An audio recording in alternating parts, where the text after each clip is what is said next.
ജ്ഞാനപീഠ പുരസ്കാര ജേതാവായ ഗിരീഷ് കർണാടിൻ്റെ ഹയവദന എന്നൊരു നാടകമുണ്ട്. ഈ നാടകത്തിൽ അതിസുന്ദരനും ബുദ്ധിമാനുമായ ആളാണ് ദേവദത്തൻ. ദേവദത്തൻ്റെ പത്നിയാണ് പത്മിനി. ദേവദത്തൻ്റെ അടുത്ത സുഹൃത്താണ് കപിലൻ. ഇവർ മൂന്നുപേരും കൂടി ഒരുമിച്ച് ഒരു യാത്ര പോവുകയാണ്. വളരെ അസാധാരണമായ ശാരീരിക ശേഷിയുള്ള കപിലൻ രഥം ഓടിക്കുന്നതിൻ്റെ നൈപുണ്യം കണ്ട് പത്മിനിക്ക് കപിലനോട് ആരാധന തോന്നുന്നുണ്ട്. പക്ഷേ ദേവദത്തന് ഇതത്ര ഇഷ്ടപ്പെടുന്നില്ല. അടുത്തുള്ള രുദ്രാദേവി ക്ഷേത്രത്തിലാണ് പത്മിനിക്ക് പോകേണ്ടത്. പക്ഷേ ദേവദത്തൻ കൂടെ പോകാൻ തയ്യാറാകുന്നില്ല. കപിലൻ പത്മിനിയെ അനുഗമിക്കുന്നു. എന്തോ ചില പ്രത്യേക വിഷമത്താൽ ദേവദത്തൻ തൊട്ടടുത്തുള്ള കാളി ക്ഷേത്രത്തിലേക്ക് പോകും. ഈ യാത്രയിൽ ഒരുപക്ഷെ കപിലനുമായി കൂടുതൽ ഇഷ്ടം പത്മിനിക്ക് ഉണ്ടാകാൻ സാധ്യതയുണ്ട് എന്നാലോചിച്ച് ദേവദത്തൻ സ്വന്തം ശിരസ് ഛേദിച്ച് കാളിക്ക് ബലിയർപ്പിക്കും. കുറച്ച് കഴിഞ്ഞ് മടങ്ങി വരുന്ന കപിലൻ ഇങ്ങനെ ശിരസറ്റ് കിടക്കുന്ന ദേവദത്തനെയാണ് കാണുന്നത്. നാട്ടിൽ തിരിച്ചു ചെന്നു കഴിഞ്ഞാൽ താനായിരിക്കും ഒരുപക്ഷെ ദേവദത്തനെ കൊന്നത് എന്ന് നാട്ടുകാർ സംശയിക്കും എന്നു ഭയന്ന് കപിലനും ശിരച്ഛേദം നടത്തി. കുറെ കഴിഞ്ഞ് അവിടേക്ക് വരുന്ന പത്മിനി ഇത് കണ്ട് മനസ്താപത്താൽ വാള് കയ്യിലെടുക്കുന്നു. പക്ഷെ അപ്പോഴേക്കും പെട്ടെന്ന് കാളി പ്രത്യക്ഷപ്പെടുന്നു. നീ പേടിക്കണ്ട, രണ്ടുപേരുടെയും ശിരസ് എടുത്ത് തിരികെ ചേർത്ത് വെച്ച് വാള് കൊണ്ടൊന്ന് തൊടുക, രണ്ടുപേർക്കും ജീവൻ ഉണ്ടായി വരും എന്ന് പറഞ്ഞു. സന്തോഷാധിക്യത്താൽ പത്മിനി തിടുക്കത്തിൽ ശിരസുകൾ മാറ്റിവെക്കുമ്പോൾ ഇത് പരസ്പരം മാറിപ്പോകുന്നു. ദേവദത്തൻ്റെ ശിരസ് കപിലൻ്റെ ശരീരത്തോടും കപിലൻ്റെ ശിരസ് ദേവദത്തൻ്റെ ശരീരത്തോടുമാണ് ചേർത്ത് വയ്ക്കുന്നത്. ഇവരിൽ ആരെയാണ് തൻ്റെ ഭർത്താവായി സ്വീകരിക്കേണ്ടത് എന്ന ഒരു ആശങ്കയിലും സന്ദേഹത്തിലുമായി തീരുന്നു പത്മിനി. ഇതാരായിരിക്കും എന്ന് മനസ്സിലാക്കാൻ നമ്മൾ മസ്തിഷ്കത്തെക്കുറിച്ച് കൂടുതലായിട്ട് മനസ്സിലാക്കേണ്ടതുണ്ട്. മസ്തിഷ്കം മാറ്റിവെക്കുക എന്നാൽ നമ്മൾ ഇന്ത്യക്കാർക്ക് വളരെ അത്ഭുതം തോന്നുന്ന ഒന്നല്ല. വളരെ പണ്ടേ തന്നെ നമ്മുടെ പുരാതനമായ സംസ്കൃതിയിൽ ഇത്തരം ശിരസ് മാറ്റിവെക്കൽ ശസ്ത്രക്രിയകൾ നടന്നതിന് തെളിവുകളുണ്ട്. നമ്മുടെ കഴിഞ്ഞ വർഷം മുംബൈയിൽ നടന്ന ഒരു സമ്മേളനത്തിൽ നമ്മുടെ പ്രധാനമന്ത്രി തന്നെ ഇക്കാര്യം ഒരു ആശങ്കയ്ക്കിടയില്ലാത്ത വിധം പ്രസ്താവിക്കുകയുണ്ടായി.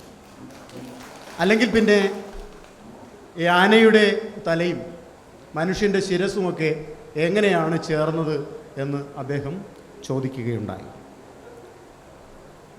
മൃഗങ്ങളുടെ തലയുമായി ഇത്തരത്തിൽ മനുഷ്യ ശരീരം സംയോജിപ്പിക്കുന്നതും അതുപോലെ തന്നെ ഒന്നിലധികം ശിരസുകളോ ഒന്നിലധികം കാലുകളെയുള്ള ചിത്രങ്ങളും ശില്പങ്ങളും ഇതുപോലുള്ള രൂപങ്ങളുമെല്ലാം യഥാർത്ഥത്തിൽ ഉണ്ടായതിന് നേരത്തെ പറഞ്ഞ വാദം ശരിയാണെങ്കിൽ ഇന്ത്യയേക്കാൾ കൂടുതൽ പഴക്കമുണ്ട്. ഇന്ത്യക്ക് പുറത്തുള്ള യൂറോപ്പിലും ആഫ്രിക്കയിലും അമേരിക്കയിലും തുടങ്ങിയ സ്ഥലങ്ങളിലെല്ലാം തന്നെ ഇതിനും മുൻപ് ഇത്തരത്തിലുള്ള രൂപങ്ങൾ കാണുവാൻ നമുക്ക് കഴിയും. ഏതാണ്ട് 60,000 വർഷം മുൻപ് മുതൽ പിന്നീട് ഇങ്ങോട്ടാണ് പുരാവസ്തു രേഖകളിൽ ഇത്തരത്തിലുള്ള ചിത്രങ്ങളും ശില്പങ്ങളും കാണുന്നത്. സാങ്കേതികമായിട്ടുള്ള വിദ്യയുടെ ചരിത്രം നമ്മൾ പരിശോധിച്ചു കഴിഞ്ഞാൽ ഇത്തരത്തിലുള്ള ശസ്ത്രക്രിയ ചെയ്യുന്നതിനുള്ള സാധ്യതകളുണ്ടെന്ന് നമുക്ക് വിശ്വസിക്കാൻ കഴിയില്ല. ഇങ്ങനെയുള്ള സമന്വയ രൂപത്തിലുള്ള ജീവികൾ ജീവിച്ചിരുന്നതായും കാണാൻ കഴിയില്ല. അങ്ങനെയാണെങ്കിൽ നവീനമായിട്ടുള്ള അതുവരെ ഉണ്ടായിരുന്നിട്ടില്ലാത്ത ഒരു ഭാവനാശേഷി, പുതിയൊരു ചിന്താശേഷി മനുഷ്യനിൽ ആദ്യമായി രൂപപ്പെട്ടു വരുകയായിരുന്നു എന്ന് വേണം മനസ്സിലാക്കാൻ. മസ്തിഷ്കത്തിൻ്റെ പ്രവർത്തനം ഒരാളിലും മറ്റൊരാളുടേതുപോലല്ല. ഒരാൾ അയാളെക്കുറിച്ച് സ്വയം ചിന്തിക്കുന്നത് മസ്തിഷ്കം ഉപയോഗിച്ചാണ്. മസ്തിഷ്കം നശിക്കുമ്പോൾ ഒരാളുടെ ചിന്തയും ഭാവനയും ബന്ധങ്ങളും എല്ലാം തന്നെ ഇല്ലാതാകുന്നു. മസ്തിഷ്കം നശിക്കണമെന്ന് പോലുമില്ല, ചെറിയൊരു രോഗം തന്നെ ബാധിച്ചാൽ മതി. ഒരിക്കലൊരു രോഗി പറഞ്ഞു, എനിക്ക് വീട്ടിൽ കിടന്നുറങ്ങാൻ പറ്റുന്നില്ല, എൻ്റെ സഹോദരങ്ങൾ 10 പേരുണ്ട്, വലിയ ശല്യമാണ്, രാത്രി ഉച്ചത്തിൽ സംസാരിക്കും, വാതിലിലും ജനലിലുമെല്ലാം പേപ്പർ വരെ തിരികെ ഞാൻ അടച്ചു നോക്കി, ചെവിയിൽ അടച്ച പോലുള്ള ശബ്ദമാണ്. പോലീസിൽ പരാതിപ്പെട്ടു, അവർ പൈസ കൊടുത്തു കൊടുക്കും. അങ്ങനെ ഡോക്ടറെ ഇദ്ദേഹം സമീപിച്ചിരിക്കുകയാണ്. എന്നാൽ പിന്നെ നിങ്ങൾക്ക് കുറച്ച് ദൂരം മാറി താമസിച്ചുകൂടെ? മാറി ഞാനിപ്പോൾ 10-20 കിലോമീറ്റർ ദൂരെയാണ് താമസിക്കുന്നത്. ഞാൻ കോരാണെങ്കിലും എൻ്റെ സഹോദരങ്ങൾ 20 കിലോമീറ്റർ ദൂരെയുള്ള വർക്കലയാണ്. എന്നാലും ചെവിയിൽ അടച്ച പോലെയാണ് ഈ ശബ്ദം കേൾക്കുന്നത്. എന്താണ്? 20 കിലോമീറ്റർ ദൂരെ നിന്നാണ് ചെവിയിൽ അടിച്ച പോലുള്ള ശബ്ദം ഇദ്ദേഹം കേൾക്കുന്നത്. ഇത്തരത്തിൽ ശബ്ദം മാത്രമല്ല, കാഴ്ചയും സ്പർശനവും ഗന്ധവുമെല്ലാം യാഥാർത്ഥ്യമായി തന്നെ മസ്തിഷ്കത്തിന് അനുഭവിക്കുന്നതിനുള്ള ശേഷി രോഗങ്ങളിലൂടെയുണ്ട്. ഭാവനയും യഥാർത്ഥത്തിൽ ഇതുപോലെ തന്നെയാണ്. ഭാവനയുണ്ടെന്ന് പറഞ്ഞാൽ അത് മനോരോഗമാണെന്ന് കരുതി ആരും ഭയപ്പെടേണ്ടതില്ല. ഭാവന നമ്മൾ ബോധപൂർവം സങ്കല്പിക്കുന്നു, അതുകൊണ്ട് തന്നെ അത് നിയന്ത്രിച്ച് നിർത്തുവാനും കഴിയുന്നതാണ്. മസ്തിഷ്കം ഇത്തരത്തിൽ ചിന്തിക്കുകയും പ്രവർത്തിക്കുകയും ചെയ്യുന്നത് നാഡീകോശങ്ങളിലൂടെയാണ്. ഏതാണ്ട് 1000 കോടിയോളം നാഡീകോശങ്ങൾ നമ്മുടെ മസ്തിഷ്കത്തിനുണ്ട്, മനുഷ്യ മസ്തിഷ്കത്തിന്. ശരീരത്തിനിതുപോലെ തന്നെ, നമ്മളെപ്പോലെ തന്നെ മസ്തിഷ്കത്തിന് ഒരു കൈയും കാലും ഒക്കെയുണ്ട്. നീളം കുറഞ്ഞ ഡെൻഡ്രോണുകളിലൂടെയാണ് നാഡീകോശങ്ങളിലേക്ക് സന്ദേശങ്ങൾ സ്വീകരിക്കുന്നത്. നീളം കൂടിയ ആക്സോണുകൾ അല്ലെങ്കിൽ കാലുകളിലൂടെ സന്ദേശങ്ങൾ മറ്റ് കോശങ്ങളിലേക്ക് അയക്കുകയും ചെയ്യുന്നു. ഇത് അയക്കുന്നത് വൈദ്യുത ഉദ്ദീപനങ്ങൾ വഴിയാണ്. ഒരു നാഡീകോശം സാധാരണഗതിയിൽ ഇരിക്കുമ്പോൾ അതിൻ്റെ കോശസ്തരത്തിന് പുറത്തും അകത്തുമായി ചെറിയൊരു ഇലക്ട്രിക്കൽ ചാർജിൻ്റെ വ്യത്യാസമുണ്ടാകും. ഒരു സന്ദേശം എത്തുമ്പോൾ അയോണുകൾ തുടങ്ങിയ ഗേറ്റുകൾ തുറക്കുകയും ഈ ഇലക്ട്രിക്കൽ ആക്ടിവിറ്റി റിവേഴ്സ് ചെയ്യുകയും ചെയ്യും. അപ്പോൾ അതാണ് നാഡീകോശത്തിൻ്റെ മറ്റു ഭാഗങ്ങളിലേക്ക് സഞ്ചരിക്കുകയും വൈദ്യുത ഉദ്ദീപനം വഴി സന്ദേശങ്ങൾ സഞ്ചരിക്കുകയും ചെയ്യുന്നത്. സെക്കൻഡിൽ 1000-ലൊരു അംശം കൊണ്ട് തന്നെ ഈ സന്ദേശങ്ങൾക്ക് നാഡികളിലൂടെ സഞ്ചരിക്കാൻ കഴിയും. അതുകൊണ്ടാണ് ഞാൻ എന്താണ് സംസാരിക്കുന്നത് എന്ന് ആലോചിക്കുമ്പോഴേക്കും തന്നെ നിങ്ങൾക്ക് അത് കേൾക്കുവാനായി കഴിയുന്നത്. ഇത്തരത്തിൽ മസ്തിഷ്കം ചിന്തിക്കുന്ന നിർദ്ദേശങ്ങൾ, ആലോചിക്കുന്ന കാര്യങ്ങൾ കൊണ്ട് പ്രയോജനമുണ്ടാകണമെങ്കിൽ ആ ചിന്തകൾക്കനുസരിച്ച് നമ്മുടെ ശരീരം പ്രവർത്തിപ്പിക്കുവാൻ കഴിയണം. ഇപ്പോൾ ഒരു ആനയെ നമ്മൾ കണ്ട് ഓടണം, അത് നമ്മളെ കൊല്ലുമെന്ന് ആലോചിച്ചിട്ട് കാര്യമില്ല. അത് ഓടുവാൻ കഴിയണമെങ്കിൽ അത്തരം നിർദ്ദേശം നമ്മുടെ ശരീരത്തിൻ്റെ കാലുകളിലേക്കും കൈകളിലേക്കും കൊടുക്കുവാനായിട്ട് കഴിയണം. ഇത്തരം നിർദ്ദേശങ്ങൾ സഞ്ചരിക്കുന്നത് മസ്തിഷ്കം സുഷുമ്നാ നാഡിയിലൂടെ അല്ലെങ്കിൽ സ്പൈനൽ കോഡിലൂടെ, നട്ടലിലൂടെ വളരെ സുരക്ഷിതമായി താഴേക്ക് കടന്നു പോകുന്ന ഒന്നിലൂടെയാണ് ഇത്തരം തീരുമാനങ്ങൾ അയക്കുന്നത്. അങ്ങനെ മുകളിലിരുന്ന് താഴേക്ക് തീരുമാനങ്ങൾ അയക്കുന്ന ഒരു നേതാവ് മാത്രമല്ല മസ്തിഷ്കം. നമ്മുടെ ശരീരത്തിൻ്റെ വിവിധ ഗ്രന്ഥികളിൽ നിന്ന് ഉൽപ്പാദിപ്പിക്കുന്ന ഹോർമോണുകൾ, നമ്മുടെ കാഴ്ച, നമ്മുടെ സ്പർശം, ഇങ്ങനെ നിരവധി ശരീരത്തിൻ്റെ ചുറ്റുപാടുകളിൽ നിന്ന് സ്വീകരിക്കുന്ന വിവരങ്ങളെ മസ്തിഷ്കത്തിലേക്ക് തിരികെ അയക്കുന്നുണ്ട്. അതിനുകൂടി അനുസൃതമായിട്ട് നിർദ്ദേശങ്ങൾ മസ്തിഷ്കം പുനഃപരിശോധിക്കുകയും മാറ്റുകയും ചെയ്യുന്നുണ്ട്. നമ്മുടെ ജനാധിപത്യത്തിലെ പല നേതാക്കളെയും പോലെ ഈഗോയും ഉരുക്കുമുഷ്ടിയും ധിക്കാരവും ഒന്നും ഇത്തരത്തിൽ നമ്മുടെ ശരീരത്തിൻ്റെ മസ്തിഷ്കത്തിൻ്റെ പ്രവർത്തനത്തിൽ കാണുവാൻ കഴിയില്ല. ഒരുപക്ഷെ ജനാധിപത്യത്തിൻ്റെ വളരെ മനോഹരവും സുസംഘടിതവുമായ പ്രവർത്തനത്തിന് നമ്മുടെ ശരീരത്തിൽ മസ്തിഷ്കം മറ്റു ശരീര അവയവങ്ങളുമായി ചേർന്ന് ആകെ ശരീരത്തിന് ഗുണകരമാണ് എന്നുള്ള ഒരു തീരുമാനത്തിൻ്റെ അടിസ്ഥാനത്തിൽ പരസ്പരം സഹകരിച്ചും വിട്ടുവീഴ്ച ചെയ്തും പ്രവർത്തിക്കുന്നത് നോക്കിയാൽ മതിയാകും. ശരീരത്തിലെ ഇതര അവയവങ്ങളെപ്പോലെ അല്ല, മറിച്ച് വളരെ സങ്കീർണമായിട്ടുള്ള ഒരു ബന്ധമാണ് ഈ മസ്തിഷ്കങ്ങളിലെ കോശങ്ങൾ തമ്മിൽ ഉണ്ടായിട്ടുള്ളത്. ഒരു ഇലക്ട്രോൺ മൈക്രോസ്കോപ്പിയിലൂടെ പരിശോധിച്ച് കഴിഞ്ഞാൽ നേരത്തെ സംസാരിച്ച ഡെൻഡ്രോണുകൾ പോലുള്ളവ കൂടിച്ചേരുകയും അവയ്ക്ക് ചുറ്റും ആക്സോണുകൾ വരികയും അവ നൂറുകണക്കിന്, യഥാർത്ഥത്തിൽ ഒരു നാഡീകോശം തന്നെ 1000-നും 10,000-നും ഇടയിലുള്ള നാഡികളുമായി തൊട്ടു ചുറ്റുമുള്ള നാഡികളുമായി ബന്ധം സ്ഥാപിക്കുന്നുണ്ട്. ഈ നാഡികൾക്ക് മാത്രമല്ല, നാഡികൾക്ക് ചുറ്റും അവയെ സപ്പോർട്ട് ചെയ്യുകയും അവർക്ക് ആഹാരവും മറ്റും നൽകുന്ന ഗ്ലിയൽ കോശങ്ങളുമുണ്ട്. ഒരു രസകരമായ സംഭവം, നമ്മൾ സമർത്ഥനായി കരുതുന്ന ഐൻസ്റ്റീനിൻ്റെ മസ്തിഷ്കം പരിശോധിക്കുമ്പോൾ അദ്ദേഹത്തിൻ്റെ നമ്മൾ പ്രതീക്ഷിക്കുന്നത് പോലെ ഒരുപക്ഷെ അദ്ദേഹത്തിൻ്റെ ന്യൂറോണൽ അല്ലെങ്കിൽ നാഡികളുടെ എണ്ണത്തിലുള്ള വർധനവല്ല കാണുന്നത്, മറിച്ച് ഈ ഗ്ലയൽ കോശങ്ങളുടെ ആണ് വ്യത്യാസം, അല്ലെങ്കിൽ എണ്ണ വ്യത്യാസമാണ് കൂടുതലായിട്ട് കാണുന്നത്. ഇതിനെ സംബന്ധിച്ച് ഏതായാലും പഠനങ്ങൾ നടക്കുന്നതേ ഉള്ളൂ. ഇങ്ങനെ ഓരോ നാഡീകോശവും ബന്ധപ്പെടുമ്പോൾ 1000 കോടി ഗുണം 10,000 അത്തരത്തിൽ ബില്യൺ തരത്തിലുള്ള പെർമ്യൂട്ടേഷൻ കോമ്പിനേഷൻസ് നാഡികൾക്കുണ്ടാക്കാൻ കഴിയും. ഈ വൈവിധ്യമാണ് യഥാർത്ഥത്തിൽ മനുഷ്യൻ്റെ ചിന്തയുടെ രഹസ്യം എന്ന് പറയുന്നത്. ഇവ പരസ്പരം ബന്ധപ്പെടുന്നുവെങ്കിലും യഥാർത്ഥത്തിൽ സൂക്ഷ്മമായി നോക്കിക്കഴിഞ്ഞാൽ ഈ രണ്ട് നാഡികൾ തമ്മിൽ പരസ്പരം തൊട്ടിരിക്കുന്നില്ല, അല്ലെങ്കിൽ ചേർന്നിരിക്കുന്നില്ല എന്ന് കാണാൻ പറ്റും. ഇവയ്ക്കിടയിൽ അതിസൂക്ഷ്മമായിട്ടുള്ള ഒരു സ്പേസ്, സിനാപ്റ്റിക് ക്ലഫ്റ്റ്, മൊത്തത്തിൽ സിനാപ്സ് എന്ന് പറയുന്ന ഒരു പ്രതലത്തിലൂടെയാണ് ഇവ സംവേദനം ചെയ്യുന്നത്. നമ്മളൊരു കരയിൽ നിന്ന് അടുത്ത കരയിലേക്ക് ചാടുന്നതിനിടയിലെ ഒരു കായൽ പോലുള്ള ഒരു പ്രദേശമാണ് ഇത്. ഇങ്ങനെ നാഡികളിലുണ്ടാകുന്ന വൈദ്യുത ഉദ്ദീപനം യഥാർത്ഥത്തിൽ ആക്സോണിൻ്റെ അവസാന ഭാഗം, അല്ലെങ്കിൽ നമ്മുടെ കരയുടെ അതിരിൽ എത്തുന്നതോടുകൂടി നിൽക്കുന്നു. പിന്നെ വൈദ്യുത ഉദ്ദീപനം അങ്ങോട്ടേക്ക് സഞ്ചരിക്കുന്നില്ല. പകരം ഈ കായൽ കടന്ന് പോകുന്നത് ചില ബോട്ടുകളാണ്. വൈദ്യുത ഉദ്ദീപനത്തിനു പകരം രാസ തന്മാത്രകളാണ് അപ്പുറത്തേക്ക് പോകുന്നത്. ആക്സോണിൻ്റെ അഗ്രഭാഗത്തുള്ള വെസിക്കിളുകൾ തുറക്കുകയും അതിൽ നിന്നൊരു പ്രത്യേക രാസപദാർത്ഥം പുറത്തു വരികയും ഈ ബോട്ടുകളിലൂടെ അക്കരയ്ക്ക് പോവുകയും അവയെ സ്വീകരിക്കുവാൻ പ്രത്യേകം സജ്ജമാക്കിയിട്ടുള്ള ചില റിസപ്റ്ററുകൾ അവിടെ ഉണ്ടാവുകയും ചെയ്യും. ഈ റിസപ്റ്ററുകൾ പലതരത്തിലുള്ളതുണ്ട്.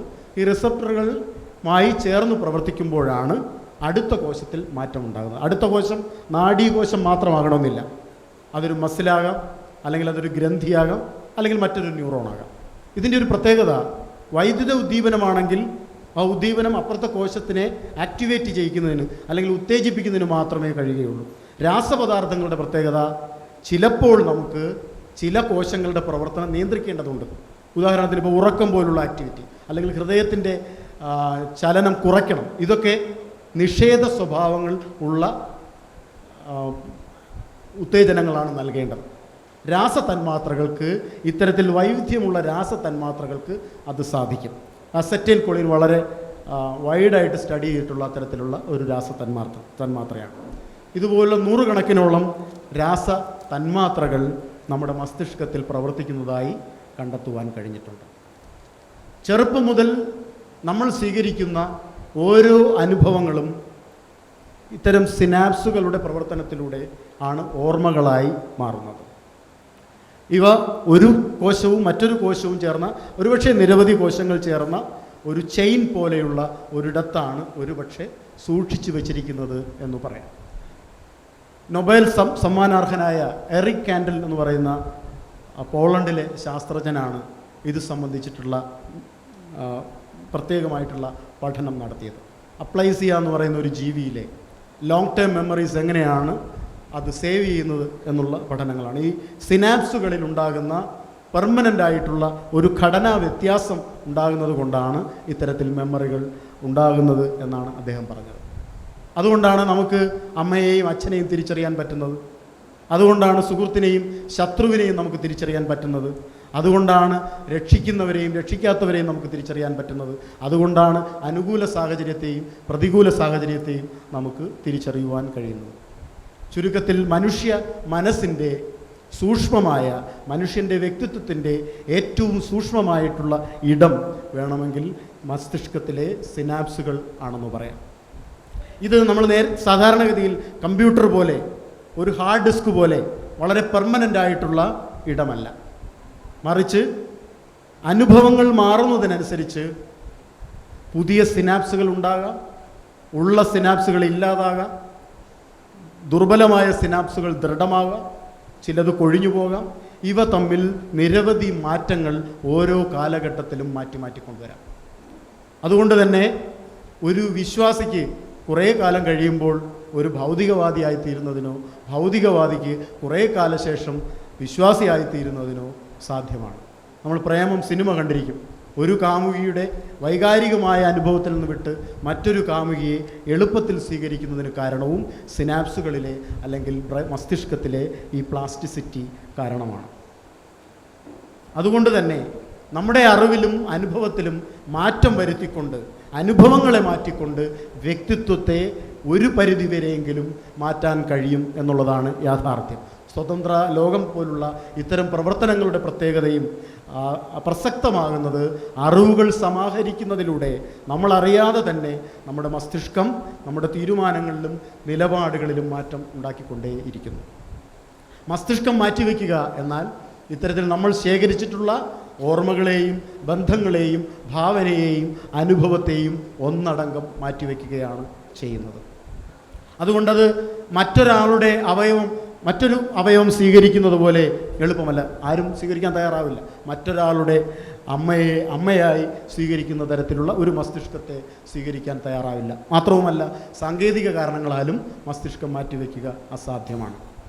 അതുകൊണ്ട് സാധ്യമാകുന്നത് ഒരു ശിരസിലേക്ക്, ജീവനുള്ള ഒരു ശിരസിലേക്ക് ജീവനുള്ള മറ്റൊരു ശരീരം, കഴുത്തിനു താഴെയുള്ള ഭാഗം മാറ്റിവെക്കുക, അല്ലെങ്കിൽ ശിരസ് മാറ്റിവെക്കുക, കുറെ കൂടി വ്യക്തമായി പറഞ്ഞാൽ ടോട്ടൽ ബോഡി ട്രാൻസ്പ്ലാന്റേഷൻ ചെയ്യുക എന്നുള്ളതായിരിക്കാം നമുക്ക് സങ്കല്പിക്കാനെങ്കിലും കഴിയുന്നത്. അതുകൊണ്ട് തന്നെ ദേവദത്തിൻ്റെയും കപിലൻ്റെയും കഥയിൽ യഥാർത്ഥത്തിൽ തൻ്റെ ഭർത്താവായി പത്മിനിയെ സ്വീകരിക്കുവാൻ പറയുന്നത് ദേവദത്തൻ്റെ ശിരസ്സുള്ള ശരീരത്തെയാണ്.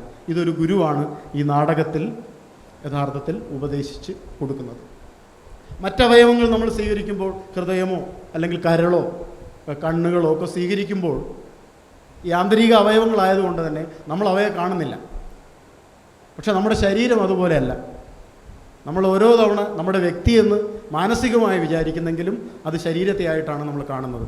നമ്മൾ ആഭരണം അണിയുന്നതും ഡ്രസ്സ് ഇടുന്നതും മോടി പിടിപ്പിക്കുന്നതും മറുകും കുത്തും പുള്ളിയും എല്ലാം നമ്മുടെ ശരീരം, നമ്മുടെ വ്യക്തിത്വമാണ്. അപ്പോൾ അതിന് വ്യത്യസ്തമായിട്ടുള്ള മറ്റൊരു ശരീരത്തെ സ്വന്തം ശരീരമായി മാനസികമായും ഭൗതികമായും സ്വീകരിക്കുക എന്ന് പറയുന്നത് അത്ര എളുപ്പമുള്ള ഒരു കാര്യം ആയിരിക്കുകയില്ല. ഏതായാലും ശിരസ് മാറ്റിവെക്കുന്നതിനെക്കുറിച്ച് ധാരാളം പരീക്ഷണങ്ങൾ നടന്നിട്ടുണ്ട്.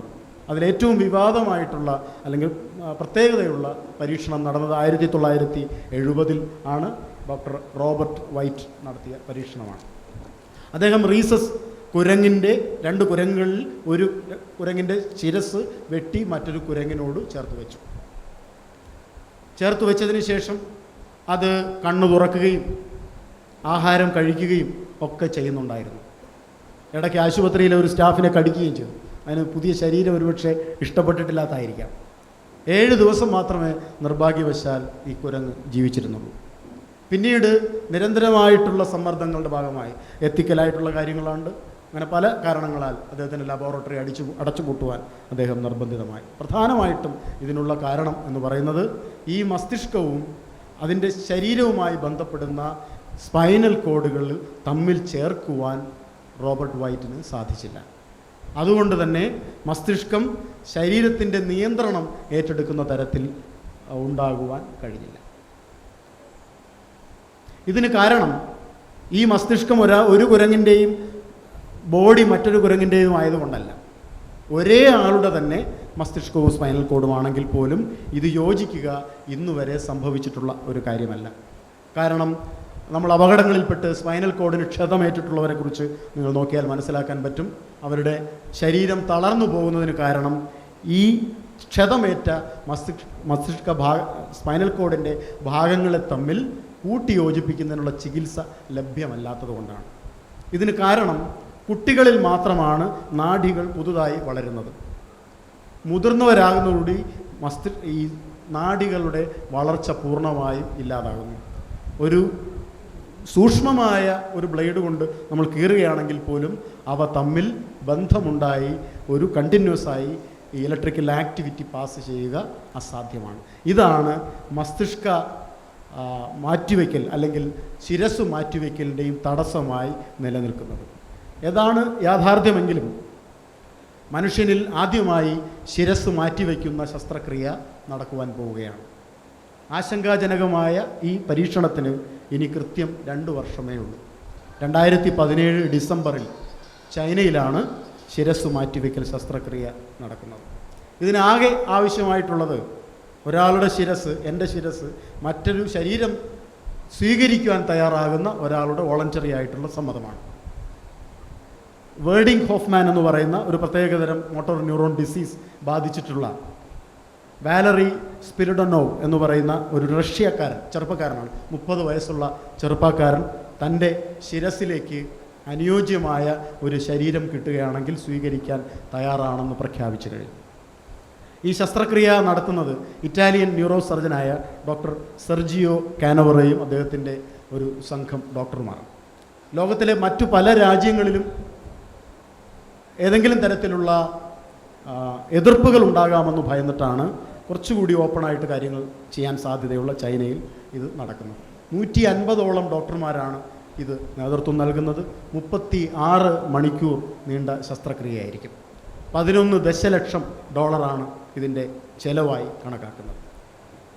ശരീരം ആദ്യം 2 പേരുടെയും ശരീരം തണുപ്പിക്കുകയും തണുപ്പിച്ച ശരീരത്തിൽ കഴുത്തിൽ കട്ട് ചെയ്ത് ശിരസ്സുകൾ മാറ്റുന്നതിനിടയിൽ 2 പേരുടെയും രക്തക്കുഴലുകൾ ആദ്യം അങ്ങോട്ടും ഇങ്ങോട്ടും മാറ്റിവെക്കുകയും പിന്നീട് വളരെ മൂർച്ചയുള്ള ബ്ലേഡ് കൊണ്ട്, ഒരു പ്രത്യേകമായി ബ്ലേഡ് ഇനി ഡെവലപ്പ് ചെയ്യുമെന്നാണ് നമ്മൾ കേൾക്കുന്നത്. ആ ബ്ലേഡ് കൊണ്ടാണ് ഈ സ്പൈനൽ കോഡ് കട്ട് ചെയ്യുന്നത്. കട്ട് ചെയ്തതിന് ശേഷം പോളി എത്തിലീൻ ഗ്ലൈക്കോൾ എന്ന് പറയുന്ന പ്രത്യേക ഒരു ബയോളജിക്കൽ ഗ്ലൂ ഉപയോഗിച്ച് സ്പൈനൽ കോഡ് നേരെ വയ്ക്കാം എന്നാണ് ഡോക്ടർ കരുതുന്നത്. ഇത് കഴിഞ്ഞാൽ ഇമ്മ്യൂണോ സപ്രസൻസ് കൊടുക്കും. 1 മാസത്തോളം ഇദ്ദേഹത്തിനെ കോമയിൽ സൂക്ഷിക്കും, കഴുത്ത് അനങ്ങാതിരിക്കുന്നതിന് വേണ്ടി. ഹെവൻ ഹെഡ് അനസ്തമോസിസ് എന്നാണ് ഈ ശസ്ത്രക്രിയയെ ഡോക്ടർമാർ ഇപ്പോൾ വിളിക്കുന്നത്. 1 വർഷം കൊണ്ട് എണീറ്റ് നടക്കാവുന്ന അവസ്ഥയിൽ സ്പിരിഡോനോവ് മാറും എന്നാണ് ഡോക്ടർ കാനവറോ അവകാശപ്പെടുന്നത്. അതേസമയം സ്പൈനൽ കോഡുകളുടെ ക്ഷതം പോലും മാറ്റിവെക്കാൻ കഴിയാത്ത ഒരു സാഹചര്യത്തിൽ ഈ ശിരസ്സു മാറ്റിവെക്കൽ ശസ്ത്രക്രിയ ഒരു ശുദ്ധ അസംബന്ധമായിരിക്കും എന്നാണ് ലോകത്തിലെ മിക്ക ശാസ്ത്രജ്ഞന്മാരും ഡോക്ടർമാരും കാണുന്നത്. മറ്റൊരു ജീവിയിലും ഇതുവരെ ഇത് പരീക്ഷിച്ച് വിജയകരമാക്കുവാനും കഴിഞ്ഞിട്ടില്ല. മരണത്തെക്കാൾ ഒരുപക്ഷെ വളരെ ഭയാനകമായ ഒരവസ്ഥയായിരിക്കും സ്പിരിഡോനോവിനെ കാത്തിരിക്കുന്നതെന്നും ലോകം കണക്കാക്കുന്നു. ശസ്ത്രക്രിയയുടെ ഒരുക്കങ്ങൾ പുരോഗമിക്കുന്നതോടുകൂടി ഈ വിവാദങ്ങൾ കൂടുതൽ ചർച്ചയിലേക്ക് വരും. ഏതായാലും വളരെ ചരിത്രാതീത കാലം മുതൽ മനുഷ്യൻ ഭാവനയിൽ സങ്കല്പിച്ചിരുന്നത് യാഥാർത്ഥ്യമാകുമോ എന്ന് നമുക്ക് കാത്തിരുന്ന് കാണാം. Thank you. ഞാൻ വിവേക്. എൻ്റെ ക്വസ്റ്റ്യൻ വളരെ മണത്തിലാണെന്ന് അറിയില്ല. I heard of clinical death, brain death എന്നൊക്കെ പറയുന്നത്. സോ അതിനെ ഓക്കെ സോറി ഞാൻ ക്ലിനിക്കൽ ഡെത്ത്, ബ്രെയിൻ ഡെത്ത് എന്നൊക്കെ ടേംസ് കേട്ടിട്ടുണ്ട്. സോ ഐ എം തിങ്കിങ്, അതായത് ഈ ജീവൻ ശരിക്കും ബ്രെയിനിലാണോ അടങ്ങിയിരിക്കുന്നത്? അതിക്ക് ബ്രെയിനെ റീആക്ടിവേറ്റ് ചെയ്തതിലൂടെ could you bring someone back to life? It's actually അതായത് if you could activate someone's brain, could you bring him back to life? അതും ഇതുമായിട്ട് റിലേഷൻ, അല്ലെങ്കിൽ what really happens in transplanting, അങ്ങനെ പറഞ്ഞാൽ when you cut off a person's head, do they actually die? അതാണ് basic question. Brain dead എന്ന് പറയുന്നതാണ് യഥാർത്ഥത്തിൽ മരണം. ബ്രെയിൻ ഡെഡ് എന്ന് പറഞ്ഞു കഴിഞ്ഞാൽ ബ്രെയിൻ ആക്ടിവിറ്റി തിരിച്ചു കൊണ്ടുവരാൻ കഴിയില്ല. ഇപ്പോൾ തന്നെ ഫ്രീസ് ചെയ്തിട്ടുള്ള ശരീരങ്ങൾ സൂക്ഷിക്കുന്നുണ്ട്. ആക്ച്വലി അതിൻ്റെ സെൽസൊക്കെ ഡെഡാണ്. അതിൻ്റെ ഒരു സിനാപ്റ്റിക് ആക്ടിവിറ്റിയും സാധ്യമല്ല. പക്ഷേ ഈ ശസ്ത്രക്രിയ, ഇത് സാങ്കല്പികമാണെങ്കിൽ പോലും, ഈ ശസ്ത്രക്രിയയിൽ ഒരാളുടെ മസ്തിഷ്കം മാറ്റുന്ന അതേ സമയത്ത് തന്നെ മറ്റേയാളുടെ ശരീരത്തിലെ രക്തക്കുഴലുകളുമായിട്ടത് കണക്ട് ചെയ്യുകയാണ്. So it never become dead actually. Thank you.